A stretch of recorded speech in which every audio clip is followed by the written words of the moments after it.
How's everybody doing? Okay.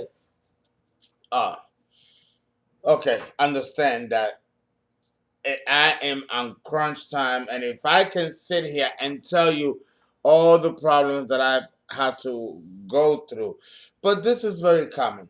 This is very common when I'm running a show or when I'm about to do a show. It's um, it's just part of the process. I've had to fire.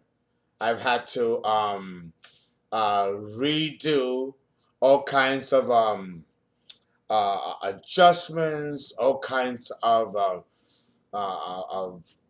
cleaning and rewriting and hiring a new stage manager, firing another one. I went to so many actors, and of course I'm paying everybody. So now I'm running out of money. When it comes to the theater and running that. But this is stuff that happens constantly. It never gets tired. It never gets bored. So I have to go out and get more money and do all kinds of things to get to make sure that everything falls on schedule, right? So here's the poster. This is one of the posters, right? It's at the Emilio Prudhomme Traveling Theater. It's a basic poster. The name of the play is Dignity. I'm at Maggie's Community Garden, July 14th at 4 o'clock, you know? And this is one flyer. Then I have another type of flyer. And then I have to do the program in which I have to give credit, the writer, director, which would be me, the production, which is the theater itself, which I own, and then I have to list contributors and producers and stuff like that. Well, I'm doing something very different this year concerning my theater. I'm, I'm adding you guys, my subscribers, all 10,000 of you, as producers. So I'm giving you the credit as, uh, you know, every play has a producer, and it's usually one or two people. Okay. And my brother Bruce Lindstad has given the most in donation in the hundreds, but all of you have done your part. $1, $5, $20, $1,000. It doesn't make a difference. It's money that can go towards your bills and towards your own personal needs. And you chose to give that to me for a cause. And as a Virgo, we are very socially conscious people. And that to me is more valuable than the play itself, for the exception of the message that the play has to give. Okay? So all of you have been listed as producer. I call it the YouTube contributors. That's you. So when you see that in any of my programs, if you ever come to New York City and actually get to see one of my shows, you will see produced by YouTube subscribers for Fernando Prudhomme's videos. So you will be a part of it as well. Okay? And rightfully so. So anyway, that's all the news I have to give today. Today, without further ado, my camera is not, it's cutting me off at the head. Oh God, I need a shave too, and I just shaved. Okay, it's hot. It's not that I'm trying to be sexy. It's just that it's hot.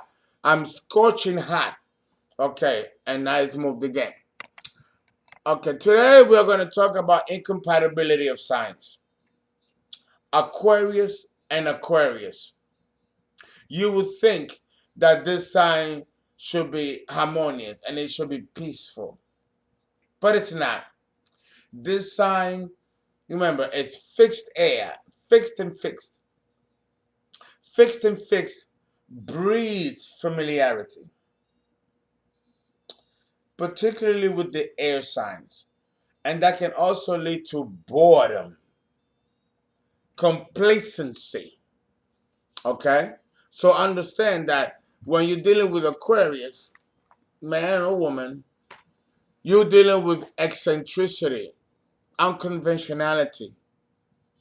And the relationship dynamic has to be based on that eccentricity and that unusual dynamic that can exist between a couple. You know, this is one of those combinations where it's difficult to assess which direction it can go. Because another thing about Aquarius is that they are unpredictable. They're unpredictable and spasmodic and sporadic. And we're talking about when you're young. When you're young, it's the worst. But when you go past age 30, as an individual, Aquarian, man or woman, the eccentricity doesn't stop when you reach 30. It actually morphs into another form of uniqueness and eccentricity that was far different than when you were younger.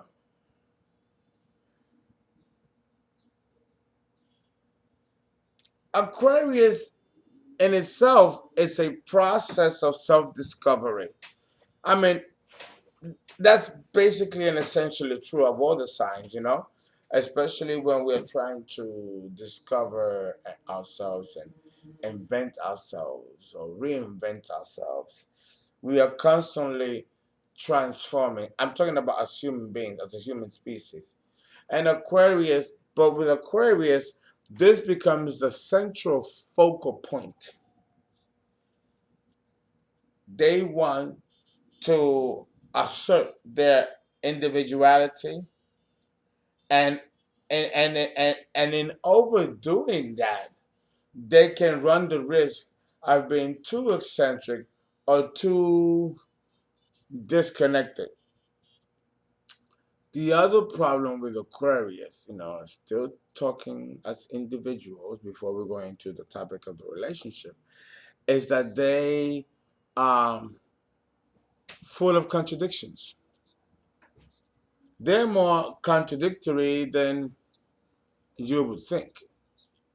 At least with the other signs, we have signs that are contradictory, like Gemini, like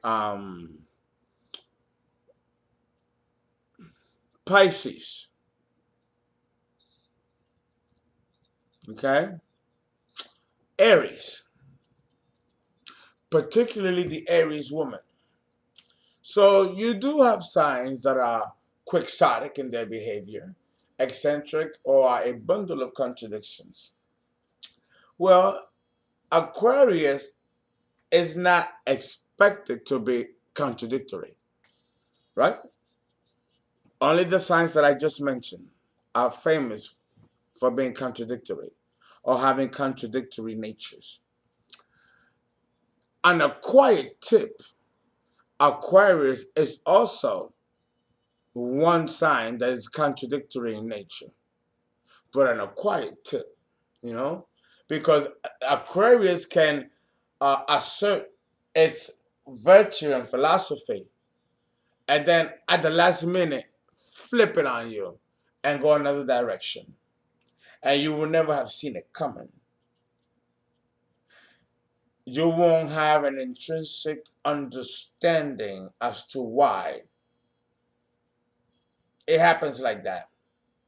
I don't even think Aquarius himself or herself can tell you why they can suddenly flip scripts on you, but they do, and they have, and they can. So, what do you do with a person like that? How can you tame a person like that? How can you control a person like that? How can you connect with someone like that and make something consistent out of that type of eccentricity or that type of modality of behavior between the Aquarian man or the Aquarian woman? You will have to be, if you are trying to be with an Aquarian man or an Aquarian woman, you will have to decide for yourself off the bat that this relationship will not be conventional. It'll be anything but conventional. So now, what do you do in the context of forming a relationship? Well, let's go to nature, as we always do, and discuss the different types of patterns that we can see this in nature. We talked about electrical storms, thunderstorms with electricity. That's Aquarius. Fixed air. Remember, that seems to be a misnomer, and I'll explain why. Because, well, what's so fixed about a thunderstorm? Well, a thunderstorm doesn't happen every day. And when it does happen, with lightning and all that, it can be downright terrifying. We should be thankful that it only happens on rare occasions. But once it occurs, once it's happening, that thunderstorm, there's nothing that you can do to stop it. You have to let it run its course. You shouldn't be outside where you might get electrocuted or hit by falling debris because of that lightning bolt. So you have no control of it either. You have to run to the house and pray for the best until the storm passes.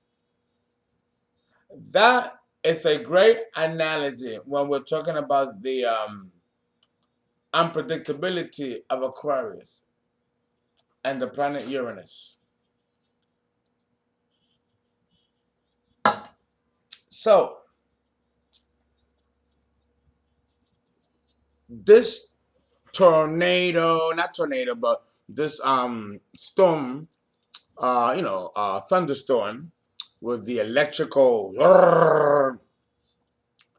that we can compare as far as personality, right? And behavior, because we always have to ascribe it to that. Otherwise, the analogy of nature makes no sense if we don't ascribe it or make it parallel with human behavior. So, the human behavior in this respect that will parallel a thunderstorm, as particularly an electrical thunderstorm, will be the unpredictability nature of the sign. It is the unpredictability nature of the sign that threatens the possibility of forming an intimate relationship with Aquarius. Both the man and the woman, each though in different respective avenues. The man has a different avenue of expression of that kind of non-committed stance in his personality and behavior, should he decide that he doesn't want to deal with you. The female of the sign does the same thing, but in a different modality, in a different tactic. But with her, it's more honest. It may be more painful, but it's honest. Not so much with the Aquarian man. The Aquarian man goes into a state of denial, or he takes a stance of self-righteousness and entitlement, that he deserves to think the way he thinks, that he deserves to act according to his own code, independent of those that may need him or those that may want to be with him. Either way, Aquarius is not impressed. He doesn't become easily impressed.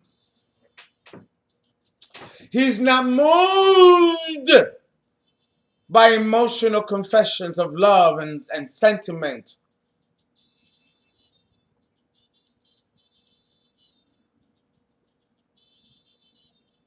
The only love that this man respects is the love of freedom, the love of personal liberty, the love of being non-committal. The Aquarian woman, not so much. The Aquarian woman, now don't get me wrong now, she could be as indifferent and as impersonal as all the rest of them. However, when she does fall in love, She has no problem expressing that love. No problem. And she can love you as passionately and as deliciously as a Leo woman or a Scorpio woman or an Aries woman. Fire woman, passionate woman. You know. So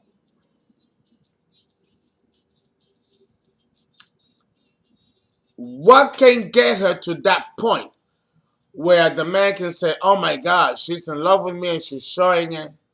Or what should he do, the Aquarian man, to reach the point where he can say, "I love you, I'm in love with you, and I'm willing to throw everything at the wind, including my freedom, to be with you"? Wouldn't that be great to meet an Aquarian man or a woman? Well, not so much the woman, but the man, because the issue here is the man. Wouldn't it be great if the Aquarian man was able to commit and love you and show indomitable fear concerning committing and possibly sacrificing his freedom? Because, when you get married, it is a sacrifice. It is a sacrifice to surrender a portion of your freedom, if not all of it. Because now you and that person are becoming one. The path to go back to the Creator, right? So I believe that with the Aquarian man, the issue becomes that there is a primordial fear of losing his identity and his individuality in the other person, and therefore losing his freedom in the process.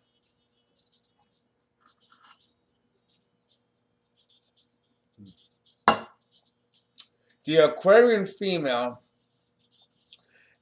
with an Aquarian man will be just as confused as she would be with any other man of any other sign.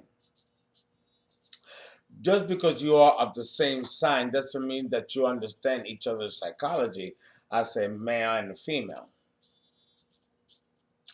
It can happen over time, and that's by default, because time, But it's not that the person is going to go out of their way to know about you.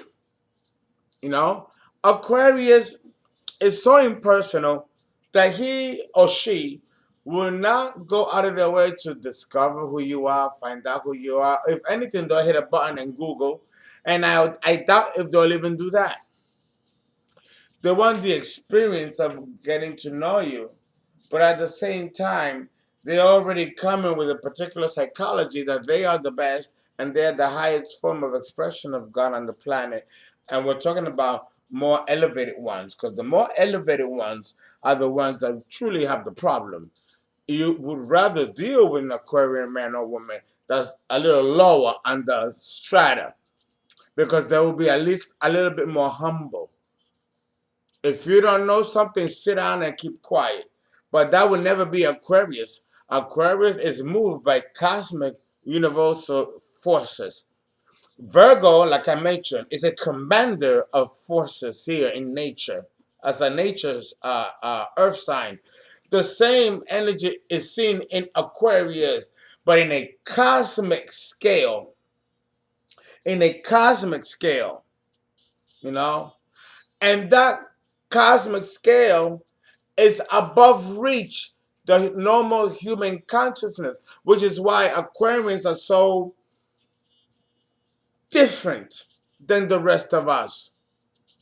They truly do have a space station or holding station psychologically in which they draw from their reference.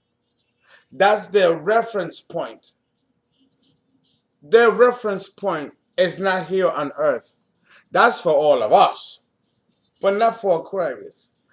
And I'm taking all this time to explain this because the real analysis will be in part two. But I have to provide you with a psychology of the impersonality of Aquarius and get you to a point of understanding that is nothing personal, is not a bias or a pathos that's driving them to determine that they are the better than anybody else. What causes them to really become involved with themselves to such a degree is the same issue with Gemini and to a certain extent Libra. Something that plays all of the air signs. And that is that there has to be a certain level of control and release. Aquarians, they want to be loved. They want to be held in high esteem. But they also want to be in a relationship according to their own terms. They don't want to compromise or partake or co-share in the responsibility in building a relationship from the ground up.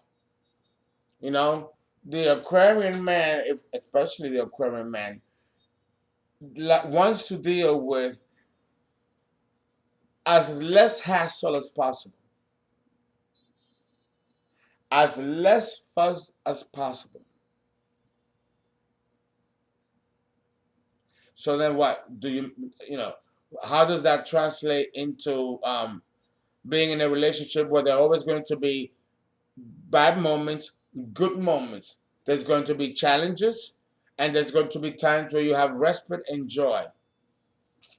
So, in a situation when the Aquarian man, the Aquarian woman are together, it doesn't have to always be the Aquarian man or Aquarian woman. It could be the Aquarian man or Aquarian woman with other signs. Because this is something that they bring in other relationships, is that they can develop a secular view of the relationship or a secular view of the partner, and then decide through their own machinations that you are to be treated this way and that the relationship should be treated this way. And Aquarians will try to separate the two principles, you know, and actually judge the individual through philosophical examples that never see the light of day concerning actual mundane practice. Which you think Sagittarius is bad. You should think about Aquarius. Aquarius can be just as philosophical and as intellectual as Sagittarius. The thing is that a Sagittarius is a lot more giving and it's a lot more freeing, a lot more accepting. With Sagittarius, everything fits. There's room for everything to fit. With Aquarius, if things don't fall on a particular individual pattern that addresses their multiple concerns and needs, then they're not going to respect it. And that's a shame because other people might see that as, well, he's a user or she's a user. And if they can't use you, they dump you. And that very well may be true. But that doesn't mean that that's really at the heart of the matter with the Aquarian person. The Aquarian man, the Aquarian woman are very, very giving, very loving, have a lot of uniqueness to offer, but they have an eccentric quirk or quack that doesn't quite allow them to relax around other people. You know, if they are happy with you, it's only because they have gotten to know you and they have become familiar with you.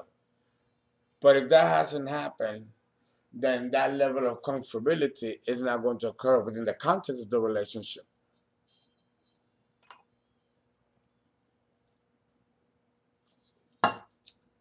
Ooh, it's hot.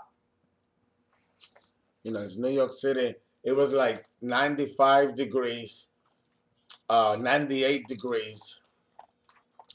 It's not even noon yet, and it's already hot. And it's like, you know, this heat can zap you. And I got so much more work to do. I can't even think about that. So understand that in the context of Aquarius and Aquarius, the relationship has to be what binds them together has to be a commonality of intellectual interest that will keep the relationship together. Okay? So we are done with part one. Don't forget to donate or get a personal reading from me, 347-485-6258. And we're done with this reading.